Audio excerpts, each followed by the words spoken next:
video này cứ sầmรับbằng pao này pra MacBook mày hai miền pan hà từ lời cà về so khmer đó keyboard tiếng so về copy môn lâu thôi nhóm đầu keyboard chỉ phải giặc mài mới sẵn bạc keyboard đại miền so co nó cái chiếc keyboard làยังไง add bàn về miền không một sân MacBook ยัง sập ในไปยัง install ចឹងតោះខ្ញុំចង់វាពាក្យសុំចឹងនៅលើ Windows បងប្អូនកត់ជា S ហើយនឹងសញ្ញានេះដើម្បីបានពាក្យសុំតែវាទៅចេញអីផ្សេងចឹងដើម្បីឲ្យ keyboard ដូច Unicode ដែលយើងធ្លាប់ប្រើនៅលើ Windows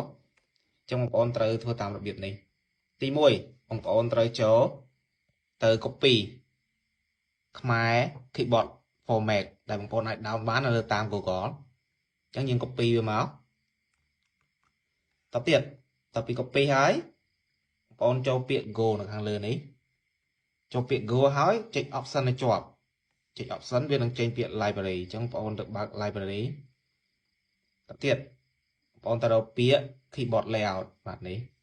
អញ្ចឹងយើង paste អ្វីដែលយើងបាន copy មិញមកតពី paste ហើយបងប្អូនត្រូវ add keyboard មួយនេះដែលមាន logo ទង់ជាតិខ្មែរអញ្ចឹងយើងជប់ប្រើ keyboard ដែលមានអក្សរកនេះហើយគឺវាអត់វាយតាមខ្មែរ Unicode ដែលយើងធ្លាប់ប្រើនៅលើ Windows ទេអញ្ចឹងបងប្អូនទៅ add ដើម្បី add បងប្អូនចុចសញ្ញាបូកមួយមកហើយអស់ចុះក្រោម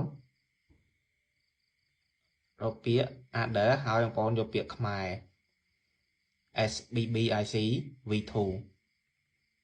ញ្ចឹងយើង add មកយើងបាន keyboard ថ្មីមួយដែលមានទង់ជាតិខ្មែរអញ្ចឹងយើងលុបអា keyboard នេះចោលទៅអញ្ចឹងបងប្អូនសាកវាសាថ្មីមើលតើវាចេញទម្រង់ដូចដែលយើងធ្លាប់វាទេអត់ទេអញ្ចឹងយើងដូរ keyboard សិន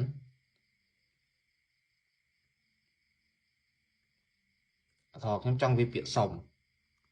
បាទ